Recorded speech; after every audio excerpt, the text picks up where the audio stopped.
The morning sky above Kepler 442b burned red with falling ships. HFY pressed her face against the shelter window and watched another piece of their orbital defense platform crash into the distant mountains. Black smoke rose like fingers pointing at the alien ships that circled overhead. 6 days. The attack had started 6 days ago, when the bug-like Krillian ships dropped out of space without warning. Now their colony was dying piece by piece. "The main power grid is down," Jinwoo called from across the command bunker.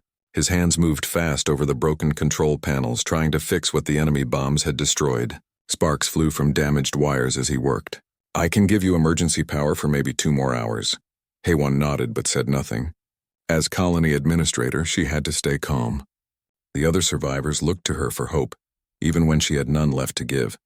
Through the thick walls of their underground shelter, she could hear the distant rumble of Krillian ships dropping more bombs. "How many people do we have left?" she asked Bora, who stood near the tactical display. The security chief's uniform was torn and dirty from 6 days of constant fighting. 237, Bora answered. Her voice was tired but steady. 15 are badly hurt. Taehyun is doing what he can in the medical bay, but we're running out of supplies. The number hit HFY hard. When the attack started, they had over 400 people in the colony, miners, scientists, engineers, and their families. Now less than half remained alive. Young Mi looked up from where she sat, helping injured children. The xenobiologist had spent the last 6 days taking care of kids whose parents were dead or missing. "The little ones keep asking when help will come," she said quietly. HFY closed her eyes. Help should have come days ago. The Villani military knew about the attack. She had sent the distress signal herself when the first Krillian ships appeared. But the nearest Villani fleet was weeks away and everyone knew it. A new explosion shook the bunker. Dust fell from the ceiling as the lights flickered. Jinwoo cursed and dove back into the control panel. "That was close," he muttered. "They're hitting the power station again." "Why don't they just finish us?" asked Dr. Park, one of the mining engineers. He held his young daughter close as she cried softly. "What are they waiting for?" Bora checked her weapon and looked toward the sealed bunker door. "They're playing with us. Krillians like to break their prey before the final kill. It's how they are." The tactical display showed 12 red dots circling the planet, 12 Krillian ships against their single mining colony. The math was simple and cruel. Even before the attack, they had only basic defenses meant to stop pirates, not a full military assault. "The communication array," HFY said suddenly. "Jinwoo, can you fix it?" The engineer looked up from his work. His face was covered in grease and burns from electrical shorts. "Maybe, but it won't matter. Even if I get a signal out, who's going to help us? The Villani fleet is too far away." "Try anyway," HFY ordered. "Please." Jinwoo nodded and grabbed his tools. "I'll need to get to the surface. The main transmitter is in the communication building."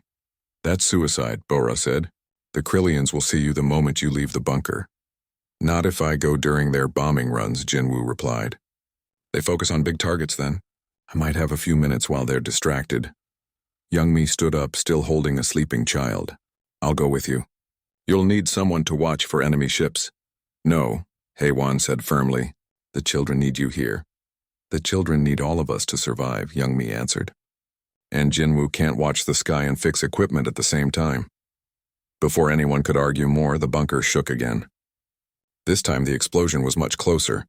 Through the thick walls they heard the sound of metal tearing apart. "They hit the water processing plant," Dr. Park said, reading the emergency displays. "We just lost another critical system." Taehyun appeared in the doorway of the medical area. The colony doctor looked exhausted. His medical clothes were stained with blood from treating the wounded. "I need to tell you something," he said to HFY. "The people who are badly hurt. Without proper medical equipment, I can't help them much longer." The words hung in the air like a death sentence. Everyone in the bunker knew what he meant. Without outside help, the injured would die, and if the Krillians kept bombing them, soon everyone else would follow. "How long?" HFY asked quietly. "For the worst cases?" "Maybe hours," Taehyun answered. "The others might last a day or two." HFY felt the weight of leadership crushing down on her. 237 people depended on her decisions. 237 lives that would end because she couldn't save them. The tactical display suddenly flashed red. Bora studied the readings and her face went pale. "They're moving," she announced. "All 12 ships are dropping toward the surface." "Ground assault," Dr. Park whispered. They're done playing with us. Jinwoo looked at his broken equipment and then at the people around him. The communication array won't matter now. Even if I could fix it, there's no time for rescue ships to reach us. Through the bunker's thick walls, they heard a new sound. Not the distant rumble of bombs, but something closer. The heavy thrum of Krillian landing craft touching down on the planet's surface. How long before they reach us? Haewon asked. Bora checked her weapons one more time. Their ground forces move fast. Maybe an hour before they find this bunker. Young Mi sat back down next to the children, pulling them closer. Should we tell them? No, Haewon decided. Let them sleep while they can. The bunker fell quiet except for the soft breathing of sleeping children and the distant sounds of enemy ships landing. Outside, the Krillian ground forces were preparing to finish what their bombers had started. Haewon looked around at the faces of her people. Scientists who had come here to study alien plants. Engineers who had built machines to dig valuable metals from the ground. Families who had wanted a peaceful life among the stars. None of them were soldiers. None of them deserved to die like this. But the universe didn't care about what people deserved, and help was still weeks away. The attack would come soon and they would all die together in this underground tomb, far from home and forgotten by the galaxy. Captain Dong-hyun stared at the star charts on his command screen. The numbers were not good. His ship, the UTS Indomitable, had been pushing its experimental engines for 3 days straight. The quantum drive was running hot, and his chief engineer kept sending worried reports about power core stress. Sir, we're getting close to the red line, called Seok-jin from the engineering station. The chief engineer's voice carried over the bridge speakers with static from the overworked communication systems. These new engines aren't meant for this kind of extended high-speed travel. Dong-hyun knew the risks. The quantum drive was still being tested by Terran Navy scientists. His ship was one of only 3 destroyers equipped with the new technology. If the drive failed while they were traveling faster than light, the Indomitable and her crew would be scattered across space in pieces too small to find. But the distress signal from Kepler 442b had been clear. Krillian raiders were attacking a peaceful mining colony. Vellani civilians were dying while their military forces were weeks away from helping. How much time do we save with the quantum drive? Dong-hyun asked his navigator. Minho checked his calculations for the 3rd time in an hour. At normal speed, it would take us 2 weeks to reach the Kepler system. With the quantum drive, we can be there in 6 hours. And the Vellani fleet? 3 weeks minimum. They're coming from the other side of their territory. Dong-hyun made his decision again, just as he had 3 days ago when they first received the signal. We maintain current speed. Seok-jin, I need those engines to hold together for 6 more hours. I'll do my best, Captain, but I can't promise anything. The bridge of the Indomitable was quiet except for the hum of overworked machinery and the soft beeping of control panels. The crew had been at battle stations for 12 hours, preparing for what everyone knew would be a difficult fight. Yoonji looked up from her tactical station. The weapons officer had been studying Krillian combat data since they left port. Captain, I've reviewed all available information on Krillian raider tactics. The situation doesn't look good. Tell me, Dong-hyun said. Krillian raiders typically travel in groups of 10 to 15 ships. They prefer to attack soft targets like mining colonies or trading posts. Their ships are fast but not heavily armored. They rely on surprise and overwhelming numbers. Dong-hyun nodded. What about their weapons? Plasma cannons and missile systems. Effective against civilian targets but outdated compared to our military-grade equipment. The problem is numbers, sir. 1 destroyer against 12 or more ships. She didn't need to finish the sentence. Everyone on the bridge understood mathematics. Even with superior weapons and training, the Indomitable would be badly outnumbered. Communications, any update on the colony? Dong-hyun asked. Nara shook her head. Nothing for the last 18 hours, sir. Either their equipment is destroyed or... She stopped talking, but everyone knew what she meant. Major Hyun-soo entered the bridge from the Marine section of the ship. The Marine commander wore full combat armor and carried his helmet under one arm. Captain, my Marines are ready for boarding actions if needed. We've studied Krillian ship layouts and prepared for close combat. How many Marines do we have available? Dong-hyun asked. 42, sir. All trained for zero-gravity combat and alien ship environments. The captain considered this. 42 Marines against hundreds or thousands of Krillian raiders. Again, the numbers were not encouraging. Sir, Minho called from navigation. We're approaching the edge of the Kepler system. 2 minutes until we drop out of quantum speed. Dong-hyun stood up from his command chair. Around him, his crew prepared for battle. They had trained for this, but training was different from reality. In training, friendly ships came to help when things went wrong. Here, they were alone. All stations, prepare for normal space transition, he announced over the ship's communication system. Tactical, I want full sensor sweeps the moment we drop out. Communications, scan all frequencies for any signals from the colony. Engineering, bring weapons and shields online. Yes, sir, came the replies from around the bridge. The Indomitable shuddered as the quantum drive began shutting down. Through the bridge windows, the stars stopped moving in strange patterns and returned to normal points of light. They were back in regular space, still moving fast but no longer traveling faster than light. Sensors online, Yoon-ji reported. Scanning the system now. Dong-hyun waited. Everything depended on what they found. If the colony was already destroyed, they had come all this way for nothing. If the Krillians were still there, contact, Yoon-ji said suddenly. Multiple ships around the 4th planet. I count 12 Krillian vessels in orbit. What about the colony? Still there, sir. I'm detecting power sources and life signs on the surface. Relief washed over the bridge crew. They were not too late. The people of Kepler 442b were still alive. Any sign that the Krillians have detected us? Dong-hyun asked. Negative, sir. We're still at the edge of the system. At this distance, we look like space debris on their sensors. Nara suddenly straightened at her station. Captain, I'm picking up a weak signal from the planet. It's very faint, but it looks like a human communication protocol. Can you clean it up? Working on it, sir. Nara's fingers moved quickly over her controls. Static filled the bridge speakers, then cleared slightly. A voice came through, speaking in accented English.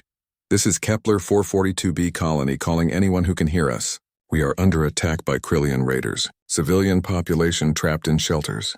Please, if anyone receives this message, we need immediate help. The voice was female, tired and desperate. In the background, they could hear explosions and the sounds of people crying. That signal is several hours old, Nara reported. It's been repeating automatically. Dong-hyun looked at his tactical display. 12 red dots around the planet showed Krillian positions. His single ship was represented by a blue dot at the edge of the system. Captain, Yoon-ji said quietly. The Krillian ships are moving. It looks like they're preparing for ground assault. Time until they reach the surface? At current speed, maybe 30 minutes. 30 minutes. That's how long the colonists had left to live. Dong-hyun thought about his orders. Terran Navy regulations said he should wait for backup when facing overwhelming enemy numbers. The smart military decision was to stay hidden and call for support. But the voice on the radio was asking for help now. Not in 3 weeks when the Volani fleet arrived.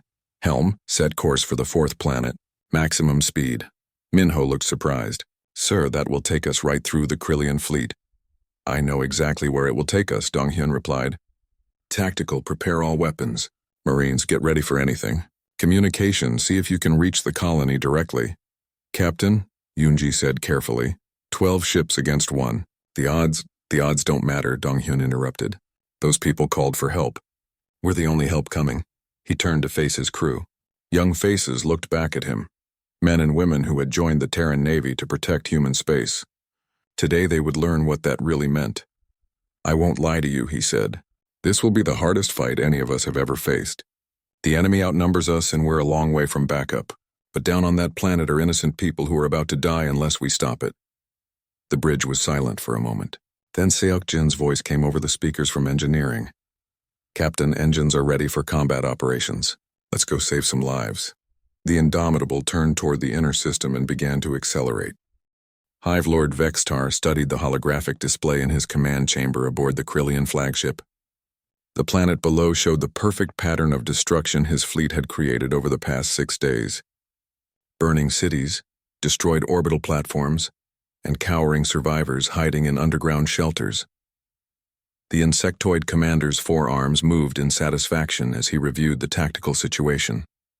12 ships against 1 small mining colony. The outcome had never been in doubt. Ground Commander Ziktar reports ready for final assault. Buzzed his second-in-command through the ship's bioacoustic communication system. The surface defenses are eliminated. Estimated resistance minimal. Vextar's compound eyes reflected the glow of his tactical displays. Begin landing operations. Standard procedure. eliminate all adult life forms, capture young ones for slave processing. It was a routine that the Hive Lord had performed dozens of times before. Hit a soft target, overwhelm the defenses, harvest whatever was valuable, and move on. The Villani were weak creatures, good only for slave labor and Krillian mining operations. Warning, Hive Lord, his sensor operator suddenly announced. Unknown contact at system edge. Single ship approaching at high speed. Vextar turned his attention to the new development. On his display, a small blue dot moved toward them from the outer system. Identification? Unknown configuration. Not in Krillian or Villani databases. The Hive Lord wasn't concerned. Whatever ship was approaching, it was alone against his entire fleet. Probably a merchant vessel that had stumbled into the combat zone. Destroy it when it comes into range. Continue landing operations. But something about the approaching ship bothered him. It was moving faster than most civilian vessels, and its course was direct, not the behavior of a panicked merchant trying to escape. Hive Lord, the unknown ship is accelerating. Current speed? This cannot be correct. What speed?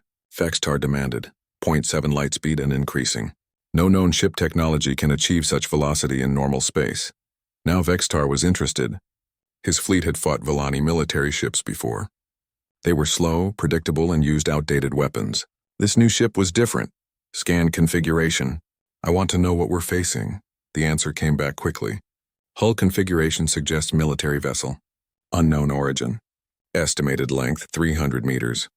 Mass heavy for its size, a destroyer then. Larger than a scout ship, but much smaller than a cruiser. Vextar relaxed slightly. Even an advanced destroyer couldn't threaten his entire fleet. Deploy 3 ships to intercept, he ordered. Maintain distance and attack with ranged weapons. I want to study this new technology before we destroy it. 3 Krillian cruisers broke away from the main fleet and moved to intercept the approaching human ship. Their plasma cannons charged and missile tubes loaded as they prepared for an easy victory. The human ship's response surprised everyone. Instead of slowing down or trying to escape, the destroyer accelerated even more. It came screaming toward the Krillian ships at a speed that should have been impossible. At the last moment, it opened fire. The weapons were unlike anything Vextar had ever seen. Not plasma or missiles, but solid projectiles moving at incredible velocity. Railguns. His tactical computer identified after a moment of analysis. Primitive kinetic weapons that used magnetic fields to accelerate metal projectiles. The first Krillian cruiser simply disappeared. One moment it was there. The next it was expanding cloud of debris and superheated gas. The human ship's railgun had punched clean through the shield's armor and hull as if they were made of thin metal. Impossible. Vextar buzzed. How can primitive kinetic weapons penetrate our shields? His tactical officer provided the answer with obvious fear in his voice. The projectiles are moving at 17% light speed, Hive Lord. At that velocity, kinetic energy overcomes any known shield technology. The second Krillian cruiser lasted slightly longer. It managed to fire several plasma bolts before the human destroyer's guns found their target. The ship broke apart in a brilliant explosion that lit up space for thousands of kilometers.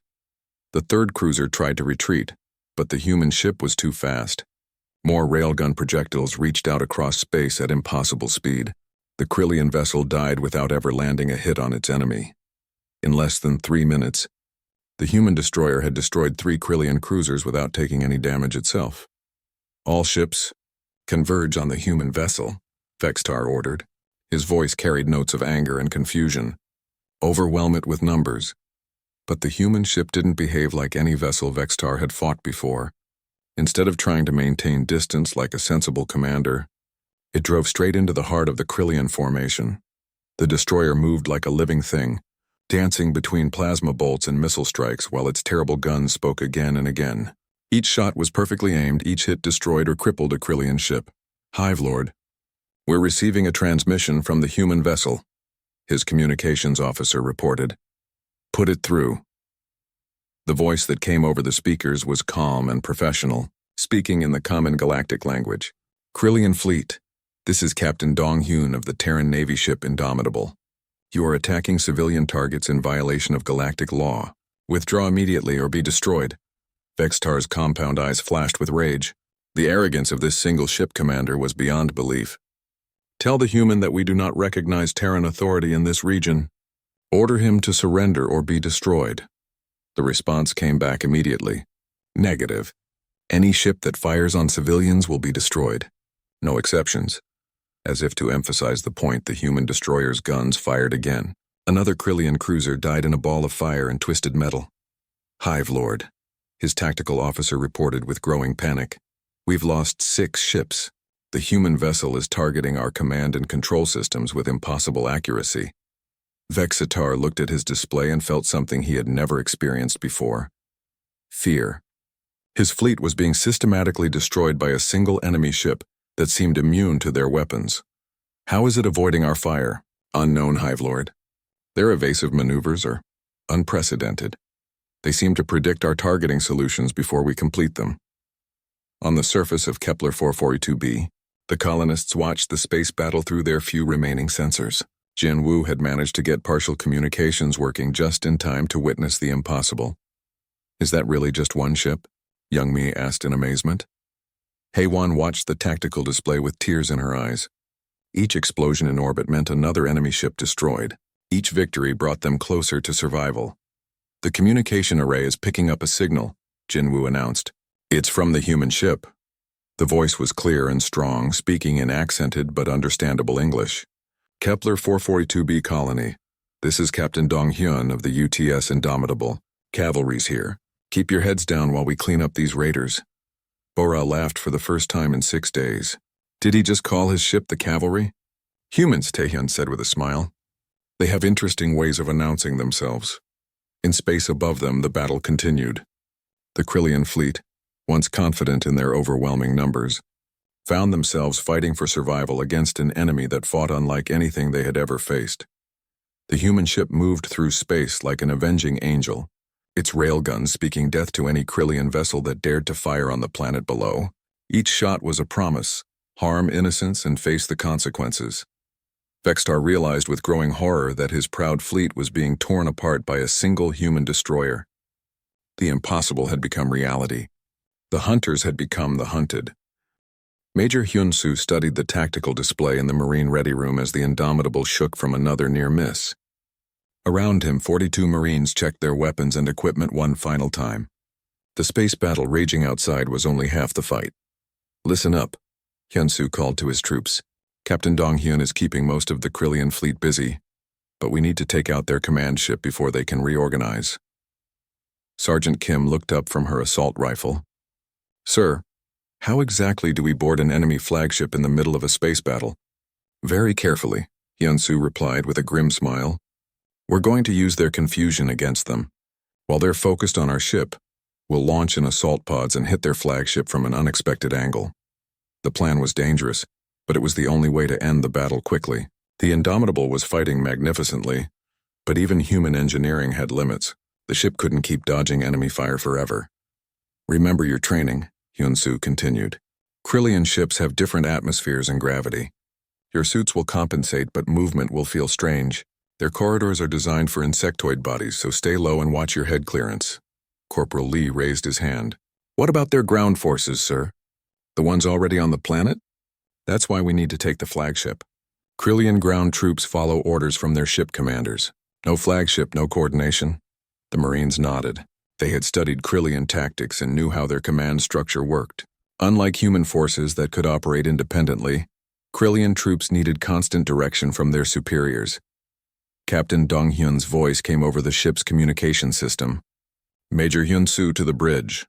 Hyun-Soo made his way through corridors filled with smoke and emergency lighting.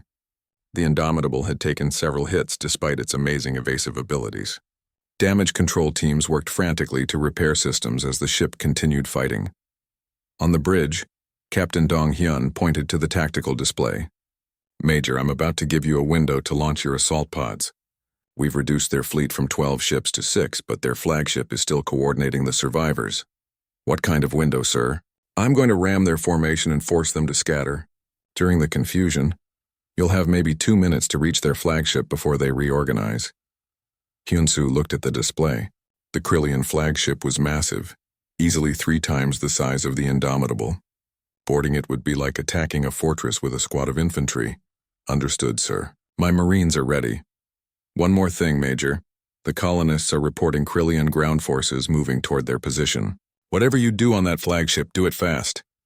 Hyunsu returned to his Marines and gave the final briefing. Within minutes, they were sealed inside 12 assault pods in the Indomitable's launch bay. Each pod carried 3 or 4 Marines and enough equipment for a short but violent fight. All pods. Sound off, Hyunsu called over the communication network. Pod 2 ready. Pod 3. Ready. Pod 4 ready. The responses continued until all 12 pods reported. Ready for launch. Captain Dong-hyun's voice came over the speakers. Marines launching in 30 seconds. Good hunting. The Indomitable suddenly accelerated toward the center of the Krillian formation. Plasma bolts and missiles filled space around the human destroyer as it drove straight at the enemy flagship. At the last moment, the ship rolled and fired a full broadside into the Krillian command vessel. Launch! Launch! Launch! Came the order. 12 assault pods shot out of the Indomitable's launch bay and streaked toward the damaged flagship. The pods were small and fast, designed to avoid enemy sensors during the confusion of battle. Hyunsu watched through his pod's small window as they approached the alien ship. The Krillian flagship was a thing of nightmares, all angles and spikes like a giant insect made of metal. Plasma burns from the Indomitable's guns glowed red along its hull. Pod 1 to all units, target the main hangar bay. Intelligence says it's the weakest point in their armor. The assault pod slammed into the Krillian ship's hull with bone-jarring force.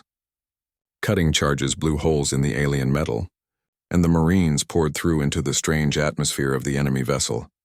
Hyunsu's first breath of Krillian air through his suit's filters tasted like metal and decay.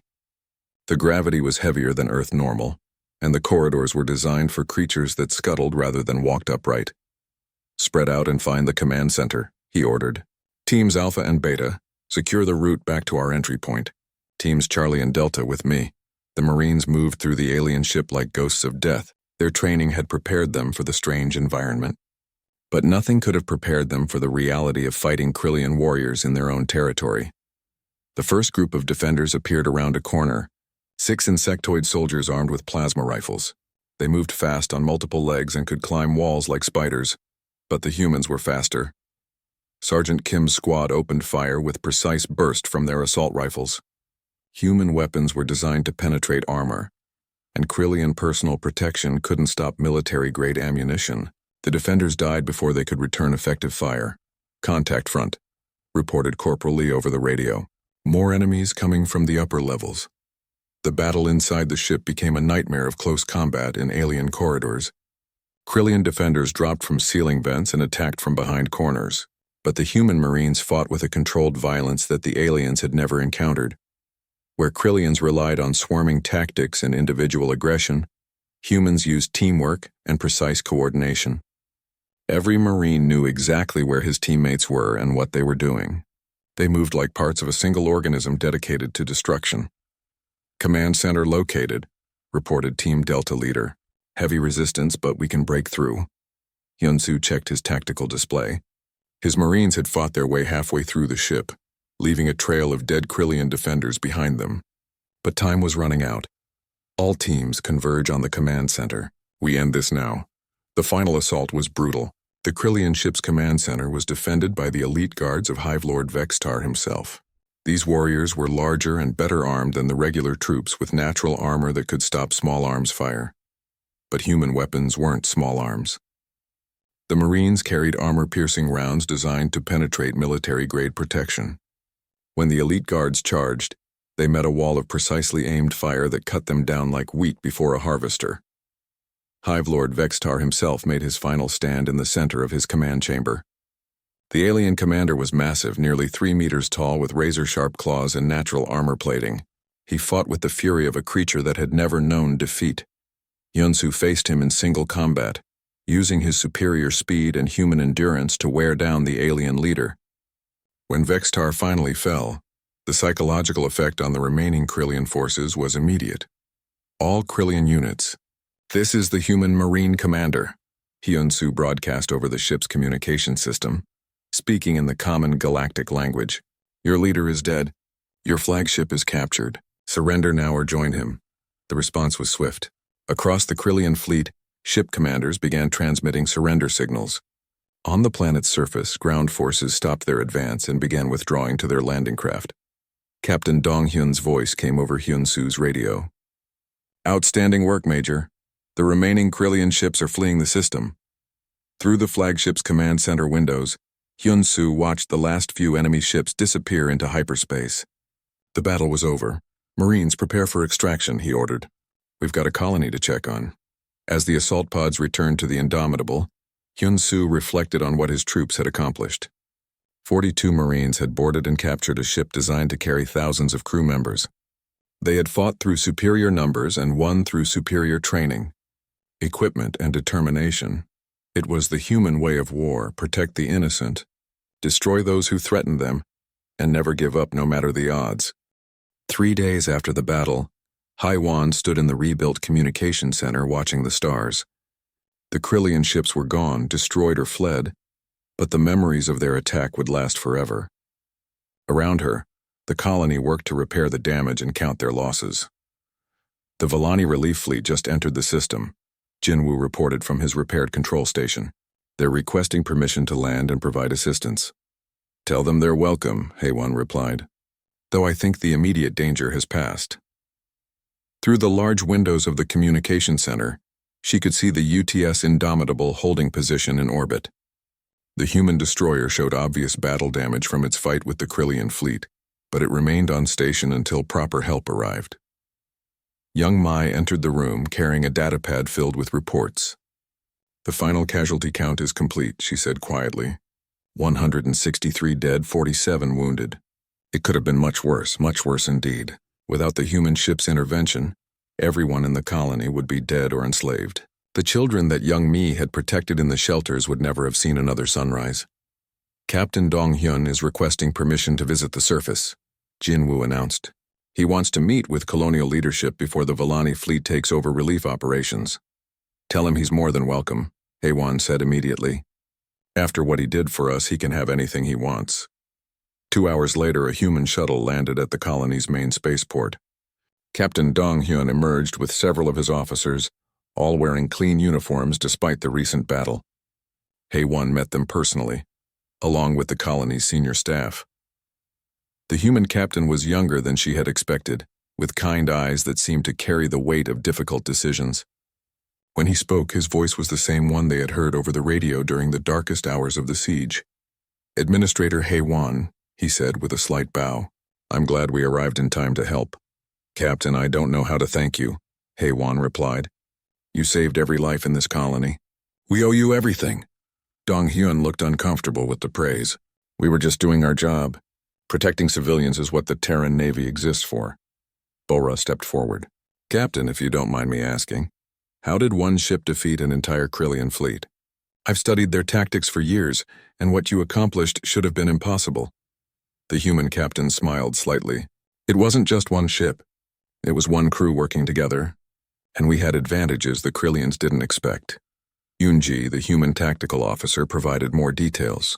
"Our railgun technology gives us range and power advantages. Our quantum drive let us arrive before they expected any help.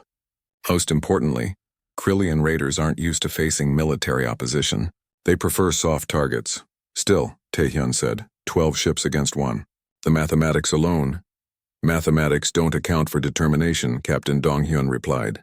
"When you're fighting to protect innocent lives, you find ways to beat the odds." Major Hyun-soo spoke for the first time since the introductions. "Your people fought well too.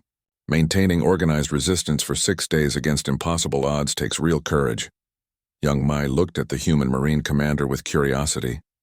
"Is it true that you captured their flagship with only 40 Marines?"